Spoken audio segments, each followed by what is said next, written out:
Hi అండి. Hello, నమస్తే. నేను మీ జర్నలిస్ట్ గోపిని. ఇక దివ్యాంగులకు సంబంధించి పాపం పెన్షన్‌లు, ఈ పెన్షన్‌ల పైనే పెద్ద ఎత్తున వాళ్ళు బాధలు పడుతున్నారు. వాళ్ళు ఇబ్బందులు పడుతున్నారు. రకరకాల కామెంట్స్ పెడుతున్నారు. ఏదో ఒక రకంగా ఆహ్, వాళ్ళు మాకు న్యాయం చేయండి అనేది వాళ్ళు డిమాండ్ వ్యక్తం చేస్తున్నారు.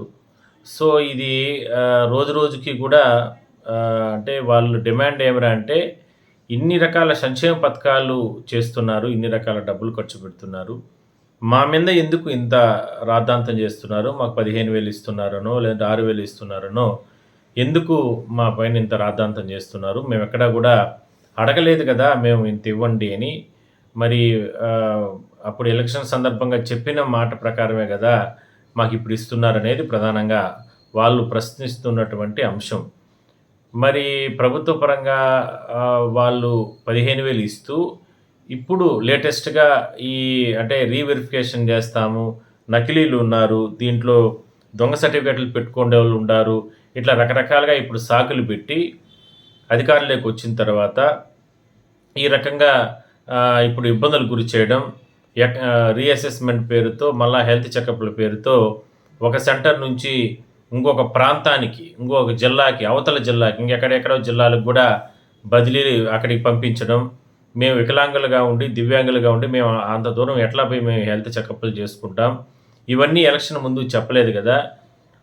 అధికారంలోకి వచ్చిన వెంటనే మళ్ళా హెల్త్ చెకప్‌లన్నీ గూడా చేసి, దాని తర్వాత సదరన్ సర్టిఫికేట్‌లు మీకు కొత్తగా మంజూరు జేసి, అందరికీ గూడా అర్హులైన వారికందరికీ గూడా 3 రెట్లు పింఛన్లు ఇస్తామంటూ గూడా ఆ సందర్భంగా చెప్పారా? అలా చెప్పకుండా ప్రతి ఒక్కరికి గూడా పర్సెంటేజ్ బట్టి ప్రతి ఒక్కరికి గూడా 3 రెట్లు పింఛన్లనేది నేను కొనసాగిస్తాను, చేయిస్తానంటూ గూడా ఆ సందర్భంగా మాట జెప్పి, ఇవాళ ఈ రకంగా రకరకాల వేధింపులు గురి చేయడం ఎంతవరకు కరెక్ట్ అంటూ గూడా దివ్యాంగులు ప్రశ్నిస్తున్నటువంటి పరిస్థితి మనం చూస్తా ఉన్నాం. దీనికి తగ్గట్టుగా ప్రతిపక్షాలు ఎవరైతే ఉన్నారో సిపిఎం గావచ్చు, సిపిఐ గావచ్చు, లేదంటే రాజకీయ పార్టీలు ప్రధాన ప్రతిపక్షం వైసీపీ గావచ్చు, వీళ్ళందరూ గూడా పెద్ద ఎత్తున వాళ్ళకు మద్దతు ప్రకటిస్తున్నారు. మొన్న మధ్య పింఛన్లు తొలగించినటువంటి సందర్భంలో గావచ్చు, అంటే నోటీసులు ఇచ్చిన సందర్భంలో గూడా వాళ్ళకందరికీ కూడా సపోర్ట్ జేసి చాలా ప్రాంతాల్లో ప్రతి జిల్లాలో గూడా వైసీపీ గాని, మిగిలినటువంటి పార్టీలన్నీ గూడా దివ్యాంగులకు సంబంధించి వాళ్ళకి న్యాయమైనటువంటి కోరికలు, వాళ్ళు ఖచ్చితంగా వాళ్ళకు న్యాయం చేయాలంటూ గూడా వాళ్ళందరూ గూడా సపోర్ట్ చేయడం జరిగింది. మొన్న ఈ మధ్య గూడా వైసీపీకి సంబంధించినటువంటి కీలక నేత ఆయన సజ్జల రామకృష్ణారెడ్డి గారు గూడా దివ్యాంగులకు సంబంధించినటువంటి అంశంలో ప్రభుత్వం పొరపాట్లు చేస్తుంది. ఆ పొరపాట్లు అలా చేయకూడదు. ఖచ్చితంగా వాళ్ళకందరికీ కూడా వాళ్ళు కోరుకునేది న్యాయమైన డిమాండ్. ఆ న్యాయమైన డిమాండ్‌లు ఖచ్చితంగా కొనసాగించాలా అంటూ గూడా ఆయన మాట్లాడారు. ఇంకా కూడా కొంతమంది వైసీపీకి సంబంధించినటువంటి నేతలు, ముఖ్యమైన నేతలంతా గూడా మాట్లాడడం జరిగింది. సో, ప్రభుత్వం ఏం చెప్తుంది? గతంలో అంటే ఎక్కువగా అంటే ప్రతి వ్యవస్థలోనూ పొరపాట్లు జరుగుతూ ఉంటాయి. బట్ అంటే గత 5 సంవత్సరాల వైసీపీ ప్రభుత్వ హయాంలో అధికారాన్ని అడ్డం పెట్టుకొని రాజకీయంగా ఒత్తిడి తీసుకొనొచ్చి డాక్టర్ల వద్ద నుంచి కూడా పెద్ద ఎత్తున ఈ సదరన్ సర్టిఫికేట్‌లు ఎవరికి పడితే వాళ్ళు నాయకులు మంజూరు చేయించారనేది ప్రధానంగా ఆరోపణ. వాటన్నిటిని బయటకు తీసుకొస్తామంటూ కూడా చెప్తున్నారు. సో, దాంట్లో భాగంగా మేము రీవెరిఫికేషన్ చేస్తున్నామంటున్నారు. రకరకాల చర్యలు తీసుకుంటామని వాళ్ళు చెప్తున్నారు. సో, ఏదైనప్పటికీ కూడా నలిగిపోతుంది. ప్రతిరోజు కూడా క్షోభకు గురవుతుంది దివ్యాంగులకు సంబంధించి. నిజమైన దివ్యాంగులు వాళ్ళు బతుకు జీవు కోసం పోరాడుతున్నారు. మరి అలాంటి వాళ్ళందరూ కూడా రోజు కూడా ఈ నెల పింఛను వస్తుందా రాదా? రేపు నెల పింఛను వస్తుందా రాదా? అసలు మన సదరన్ సర్టిఫికేట్‌లు ఏంది? మన సర్టిఫికేట్‌ల శాతం తగ్గిచ్చేస్తే పింఛన్‌తో పాటు మిగిలిన బెనిఫిట్స్ ఎళ్ళిపోతాయి కదా! ఇట్లా రకరకాల వాళ్ళ ఆవేదన, వాళ్ళ బాధలు వాళ్ళు చెప్పుకుంటూ వస్తున్నారు. ఇవేవి పట్టడం లేదు. స్థానికంగా ఉన్నటువంటి నేతలు కూడా ఎవరు పట్టించుకోవడం లేదు. సో, అయితే మళ్ళా కొంతమంది కామెంట్స్ పెట్టారు నిన్న. ఆ కామెంట్స్ కూడా నేను మీకు చదివి వినిపించే ప్రయత్నం చేస్తాను. సార్ ఆరిఫ్ గారు అని పెట్టారు ఎవరో తను. సార్ వెరిఫై చేశారా? లేక తొలగించారా? చూస్తే తొలగించండి. మొత్తం వికలాంగులే చూడండి అని పెట్టారు తను. ఇంకొకాయనొచ్చి చిరు అంట. సార్ అసలు నకిలీ పెన్షన్లు దొరకరు. వాళ్ళు రాజకీయము, పలుకుబడి, డబ్బులు ఉపయోగించుకుంటారు సార్. ఇలాంటి మాటలు ఇన్ని మాకు విసుగు పుట్టింది. వికలాంగులకు వికలాంగులే శత్రువులు. ఎందుకంటే ఆహ్, ఆహ్, ఏదో పెట్టాడు అతనికి అక్కడ సక్రమంగా అర్థం కావడం లేదు. అలా ఏమి ఉండదండి. వికలాంగుడికేందండి శత్రువు. అట్లా కాదు. ఏదన్నా ఆహ్, చిన్న చిన్న ఇష్యూస్ ఉంటాయి. సో, ఇంకొకాయనొచ్చి వై ఏం పేరు పెట్టలేదు తను. వైఎస్‌హెచ్ అని ఉందక్కడ. దీపావళి పండుగన ఎవరు చేసుకున్నారు గోపి గారు? చంద్రబాబు గారు, జగన్ గారు చేసుకున్నారు. అలాగే వికలాంగులతో ఫుట్‌బాల్ ఆడుకుంటున్న అధికారులు చేసుకున్నారు. వికలాంగులెవరు దీపావళి పండుగ చేసుకోలేదు సార్. ఇది 100% నిజం గోపి గారు. కానియండి ఈ వికలాంగత్వంతో మా జీవితాలే పోయాయి. ఇంకా పెద్దగా పోయేదేముంది?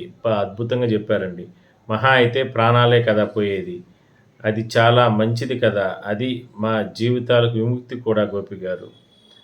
సో, అలా పాపం తను చాలా ఆవేదనతో పెట్టారు. సో, ఇలా చాలామంది ఇట్లా కామెంట్స్ పెడుతున్నారు. పాపం తను అట్లా ఏమి అనుకోబాకండి. ఖచ్చితంగా మీకు ఎక్కడి నుంచి మీరు నాకు మెసేజ్ పెట్టారో తెలీదు గానీ, మీలాంటి వారికి అందరికీ గూడా మంచే జరుగుతుంది. కాస్త ఓపిక పట్టండి. రకరకాల ప్రచారాలు బయటున్నాయి గాబట్టి, ఆ ప్రచారాల్ని గూడా మీరు మీలాంటి వాళ్ళందరూ గూడా పక్కన పెట్టేసేయండి. హ్మ్. ఇంకా కొన్ని కామెంట్స్ చదివాను. అంతకుముందు గూడా చాలామంది పెట్టారు. దీపావళి రోజు నేను కొంచెం టైం ఉండి చదవలేకపోయాను. ఆహ్, అల్తాఫ్ గారు హ్యాపీ దీవాళి సార్ అని పెట్టాడు. ఇంకొకాయనొచ్చి బోడుగుల హరీష్ గారు థాంక్ యూ సార్ అని పెట్టారు. వివిధ కేటగిరీల పెన్షన్‌లు కొత్తవి ఎప్పుడు వదులుతారు సార్ అని పెట్టారు. కొత్తవి ఇప్పుడే లేదు కదా సార్. ఇంకా కొద్దిగా టైం పడుతుంది. ప్రసాద్ గారు 6,000 కాక ఇంకా ఎంత వస్తాయి సార్? శ్రీనివాస్ గారు చూస్తే తొలగించిన మొత్తం పంచి వికలాంగులే చూడండి అని పెట్టారు. ఆర్కే గారు మీరే గతంలో సర్టిఫికెట్‌లో 70% ఉందన్నారు. 70% ఉన్నవారికి రూ. 15,000 ఎలా ఇస్తారు? అతనికి 40% వేసి రూ. 6,000 ఇస్తున్నారు. 40% నుంచి వరకు చూసుకున్నా అతనికి 6,000 వస్తాయి. రూ. 15,000 ఎలా వస్తాయి? అని పెట్టాడు.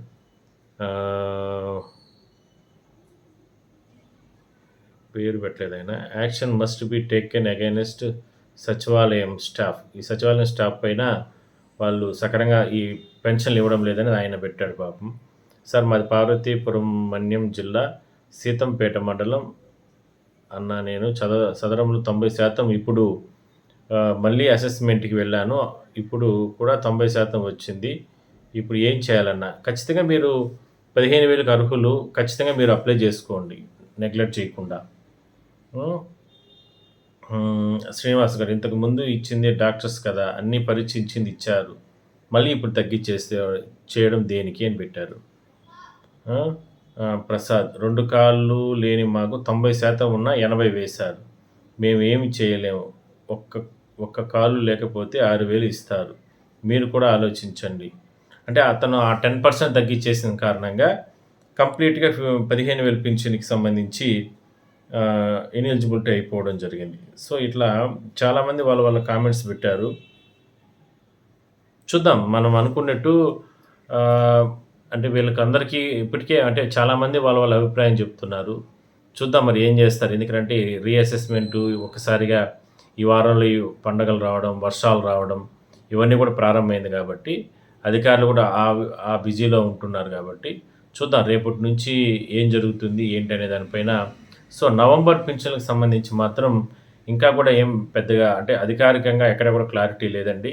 ఖచ్చితంగా పింఛన్ అనేది కంపల్సరీ అందరికీ వచ్చే అవకాశాలు వస్తాయి ఖచ్చితంగా. పింఛన్లు తొలగిస్తున్నారు, పింఛన్లు కొంతమంది తీసేస్తున్నారు అంటే రకరకాలుగా ప్రచారం జరుగుతుంది కాబట్టి అది ప్రచారంగానే భావించండి. ఖచ్చితంగా అందరికీ ఆల్మోస్ట్ వస్తాయి. ఇవన్నీ కూడా ఒక కొలిక్కి తీసుకొచ్చిన తర్వాత మాత్రమే పింఛన్ల పైన ఒక నిర్ణయం అనేది తీసుకునే అవకాశం అయితే ఉంటుంది. సో, మీరు ఎక్కడి నుంచి పెడుతున్నారు ఏంటి కామెంట్స్ అన్నీ కూడా మీరు పెట్టండి. డైలీ ఇక మీదట మీకు సంబంధించిన అంశాలపైన ప్రతిరోజు కూడా ఎక్కడి నుంచి ఎవరెవరు కామెంట్స్ పెడుతున్నారు, మీకు వాటికి సంబంధించినటువంటి ఏ విధంగా పరిష్కారం జరుగుతుందో అవన్నీ కూడా మనం చర్చించే ప్రయత్నం అయితే చేద్దాం. థ్యాంక్స్ అండి.